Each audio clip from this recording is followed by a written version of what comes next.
past couple years, more Americans have become familiar with the story of the Tulsa Race Massacre, where a white mob burned a vibrant black community to the ground, which is crazy.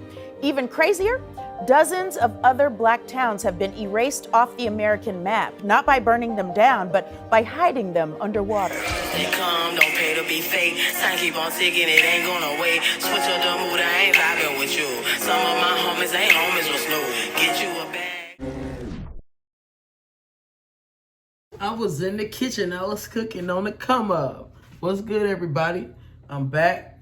Thanks to all the people that have subscribed so far, and hopefully, we continue to grow as a family. Gotta start baby steps and work our way up. As you can already tell from the title down below, what we about to be getting into. I already know about some of the cities, towns that was underwater, but I didn't know about all of them. Hopefully you tap in with me and we can go on this journey together. Grab your snacks, your popcorn, your juice, your smoke, whatever you need to grab. We ain't gonna be in here too long, just something a little educational or, for your purposes that you ain't know, and that we might get into and, figure out together. But as you already know, it's only one way up. It don't cost nothing to hit that like button, to comment, and subscribe. It don't cost nothing, just, so we can grow as a family. Do a little adjusting right here. I felt like we was a little crooked there for a second. I don't know, I'm gonna keep that though, cause it's all raw. But let's get into it though, and let's watch this. It's no mistake to say that the U.S. is a country that went from enslaving black people to wiping out the communities they built post-slavery. Today, most of its white citizens are prohibiting the teaching of that history while simultaneously promoting a false account of that history. Imagine a world where the very foundations of your community are deliberately destroyed, where the memories of your ancestors are submerged beneath the waves, and where the price of progress is paid in the currency of displacement and despair. If we've learned one thing today, it's never assume something is unsinkable. This is the heartbreaking reality that has haunted countless black towns across America, forcibly flooded and drowned to create lakes, reservoirs, and other waterways. There are over 100 drowned American towns, and many were destroyed in the name of something called development-induced displacement. That's when people have to leave their homes so the government can develop things like dams or parks or lakes.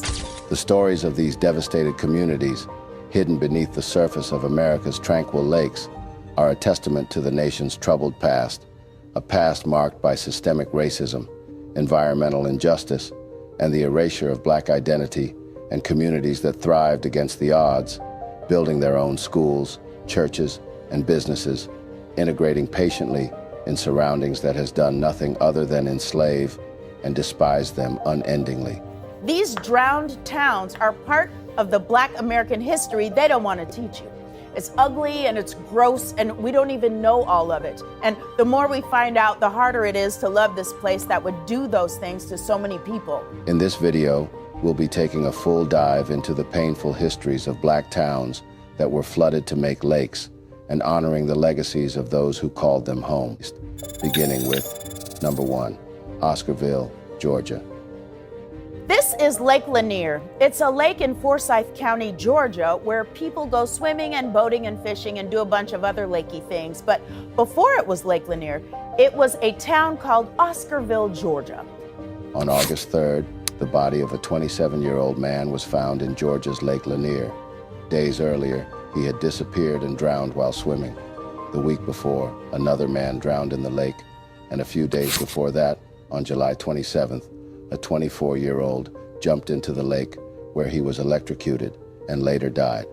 For folks who are familiar with Lake Lanier, a Georgia landmark, these tragic deaths aren't surprising. Over the years, hundreds of people have died there, making Lake Lanier one of the deadliest lakes in the United States. Christmas Day, 1964, is known as the deadliest day at Lake Lanier, when a driver lost control of their car while crossing a bridge. The car then flipped into the lake, where 5 children and 2 adults drowned. In 2012, the 11-year-old son of Tamika Foster, Usher's ex-wife, died at Lake Lanier. During the 11th anniversary of her son's death, Foster launched a petition to drain, clean, and restore the lake. Bearing in mind its history, one can only imagine what will be found if Lake Lanier is drained. Lake Lanier is a man-made 38,000-acre lake that attracts about 10 million visitors every year, bringing in a whopping sum of about $5 billion annually to North Georgia's economy. Oscarville was a thriving, predominantly black community with a church, a school, and dozens of homes, until the year 1912 when a very bad thing happened. The lake's story perpetuates deep into the happenings of September 1912, when an 18-year-old white girl named Mae Crow was found injured after being assaulted in the woods. The wounds had been so severe that she later died. Despite the absence of witnesses or evidence, a 24-year-old black man, Rob Edwards, was arrested, but he was later taken from the county jail by a mob of white residents, brutally beaten with crowbars, shot repeatedly. Additionally, Edwards' wife, Jane Daniel, their neighbor, Ed Collins, Jane's cousin, Oscar Daniel, and Oscar Daniel's cousin, Ernest Knox, were arrested. Knox and Oscar Daniel, both teens, were convicted by all-white juries before being hung in front of about 5,000 spectators. The county went from having over 1,000 black residents in 1912 to 0 in 1920. After the black community had been run off, the white people of Forsyth County said, "You know what we could use? A big old lake." So they made one, right where the town of Oscarville had just been. They flooded the area and literally covered up the entire town with water. This is what it looks like right now. But the town is still under there. The homes and churches and schools, they're still down there. And now people go boating on top of them. Decades after the incident, in 1987, on an episode of The Oprah Show, Oprah Winfrey visited Forsyth County, which at the time hadn't had a black resident in 75 years. Number 2, Coalinga, Benson, Alabama. Ever heard of Coalinga, Alabama? It was once a thriving black community with a black college, the first black railroad, and literally hundreds of family homes. Today, it's Lake Martin. At least they had the decency to name it after a black person. Coalinga, Alabama, nestled along the shores of Lake Martin in Tallapoosa County, holds a unique place in the history of Alabama. Coalinga was founded by an enslaved individual named John Jackson Benson, who later became a freeman. On gaining his freedom, he went on a journey to rescue his sister in Florida, who was separated during slavery, and they made their way back to Alabama, where John worked in coal mines, and after earning $100 from his work, he used the money to purchase a portion of the land he was enslaved on. After purchasing the land, he worked the land until it yielded a profit. Then he used the profit to buy more of the land. He repeated the process until he owned about 3,000 acres of the land.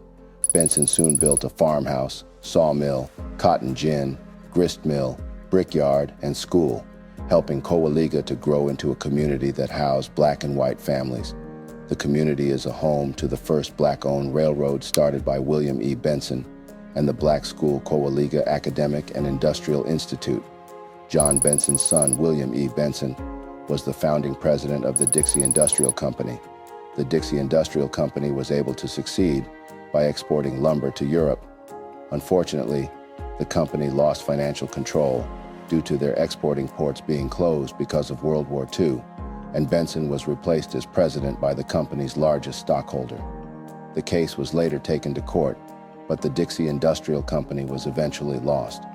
Coalinga's hopes for future growth came crashing with the construction of Martin Dam on the Tallapoosa River in 1926. The Martin Dam was constructed by the Alabama Power Company to generate hydroelectric power. The dam created Lake Martin, one of the largest man-made lakes in the United States at the time of its completion. The creation of Lake Martin brought significant changes to the region.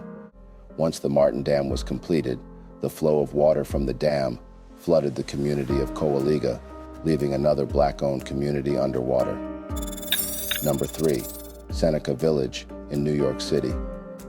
And if you think this kind of thing only happened in the South, let me introduce you to a place called Central Park. Central Park used to have a black community in it called York Hill.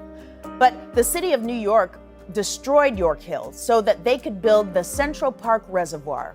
Because if there's one thing New York needs, it's another place for ducks to hang out. When the residents of York Hill were kicked out of their homes, they fled to another black community nearby called Seneca Village. And then a few years later, New York destroyed Seneca Village too, so that they could build Central Park on top of it. Before Central Park was created, the landscape along what is now the park's perimeter, from West 82nd to West 89th Street, was the site of Seneca Village, a community of predominantly African Americans, many of whom owned properties. By 1855, the village consisted of approximately 225 residents, made up of roughly 2/3 African Americans, 1/3 Irish immigrants, and a small number of individuals of German descent. One of few African American enclaves at the time, John and Elizabeth Whitehead subdivided their land and sold it as 200 lots. Andrew Williams, a 25-year-old African American shoe shiner, bought the first 3 lots for $125. Also, Epiphany Davis, a store clerk, bought 12 lots for $578 US, and the AME Zion Church purchased another 6 lots. From there, a community was born, and by the early 1830s, there were no less than 10 homes in the village. There is a couple pieces of evidence that shows that residents had gardens and raised livestock in Seneca Village, and the nearby Hudson River was a likely source of fishing for the community. A nearby spring, known as Tanner's Spring, provided a water source. By the mid-1850s, Seneca Village comprised 50 homes and 3 churches, as well as burial grounds, and a school for African American students. By 1855, approximately half of them owned their own homes. With property ownership came other rights not commonly held by African Americans in the city, namely the right to vote. The fact that many residents were property owners contradicts some common misperceptions during the mid-19th century that the people living on the land slated for the park were poor squatters living in shanties. While a few residents lived in shanties and in crowded conditions, most lived in 2-story homes. Census records show that residents were employed, with African Americans typically employed as laborers and in service jobs, the main options for them at the time. Records also show that most children who lived in Seneca Village attended school. By the early 1850s, the city began planning for a large municipal park to counter unhealthful urban conditions and provide space for recreation. In 1853, the New York State Legislature enacted a law that set aside 775 acres of land in Manhattan from the 59th to the 106th streets between 5th and 8th Avenues to create the country's first major landscape public park. The city acquired the land through eminent domain, the law that allows the government to take private land for public use with some compensation paid to the landowner. This was a common practice in the 19th century and had been used to build Manhattan's grid of streets decades earlier. There were roughly 1,600 inhabitants displaced throughout the area. Wait, let me just speak on this because I'm trying to hold out commentary until, the end. But I have to say it, like, is this the reason why we're old? Like, this is the reason, this is not the reason, but this is the reason why we're owed 40 acres and a mule. This is the reason why. Why are we paying for electricity? Like, we should be getting power for free. And a lot more things. All right, let's get back in it. Although landowners were compensated, many argued that their land was undervalued. Ultimately, all residents had to leave by the end of 1857. And with that, the Seneca Village was torn down for the construction of Central Park. The only thing that remains of the community is a commemorative plaque, dedicated in 2001 to the Lost Village. Number 4, Susanna, Alabama. Beneath some of Lake Martin's deepest waters, the Blue Creek town of Susanna was a thriving business center before the construction of Martin Dam nearly 100 years ago. According to Alabama Living magazine, more than 900 bodies were moved from cemeteries before the land was submerged. The town once included a gold mine, a school, 2 mercantiles, a grist mill, a flour mill, a sawmill, a blacksmith shop, and a church. Number 5, Vanport, Oregon. A perfect storm of racism, poor urban planning and flood management, bad weather and community history conspired to construct the Vanport disaster. By 1948, The Vanport population included 12,600 whites, 5,000 African Americans, and 900 Japanese Americans. Then came the flood. In late May 1948, snowmelt and heavy rainfall caused the Columbia to rise and overflow its banks. Despite being in a floodplain, Vanport was not evacuated. Even worse, residents were specifically told that they were safe, therefore leaving the human residents unevacuated. Moreover, hundreds of horses stabled at a nearby racetrack were removed before the flood. The tragic result led to the loss of many lives and the total destruction of the Vanport development. The flood not only destroyed physical homes and everything in them, but also scattered a vibrant community. Number 6, Eureka, Montella, and Lackawack. To provide water for New York City, the construction of the Rondout Reservoir displaced the 3 growing African American communities of Eureka, Montella, and Lackawack that were in the area. All structures were removed, all fences, trees, hedges, even tall weeds and roads were dug up to maintain the purity of the future water supply. In the end, the interests of New York City and its need for water trumped the concerns of the locals. Number 7, Willow Grove, Tennessee. The town's promising future was halted in the 1940s when the plan to build the Dale Hollow Reservoir was announced. Residents were forced to relocate prior to the demolition of their homes and businesses and the flooding of the area. The townspeople even held a farewell celebration at a community picnic in the schoolyard in 1942. Today, the area is still submerged, and the remnants of Willow Grove, now known as the town that drowned, are hidden beneath the reservoir's surface, making it an underwater ghost town, remembered by local history and the occasional tale from old residents. With a visit to the area, you may spot the tops of buildings and structures still intact under the surface. Number 8, Guild in Marion County, Tennessee. Located along the Tennessee River, the Hales Bar Dam in Guild, Tennessee is steeped in history and haunting tales. Once a revolutionary hydroelectric facility, it was plagued by construction accidents and later decommissioned and abandoned in the 1960s. As the dam was constructed, the flooding of the area below the dam submerged an entire city, including the town cemetery. Known as Long Cemetery, it was not emptied of bodies before the flooding, and many say the spirits of those buried still haunt the site to this day. Number 9, Lewiston, Tennessee. The community is situated in Big Ridge State Park in Maynardville and is an underwater town that tells a story of loss and nostalgia.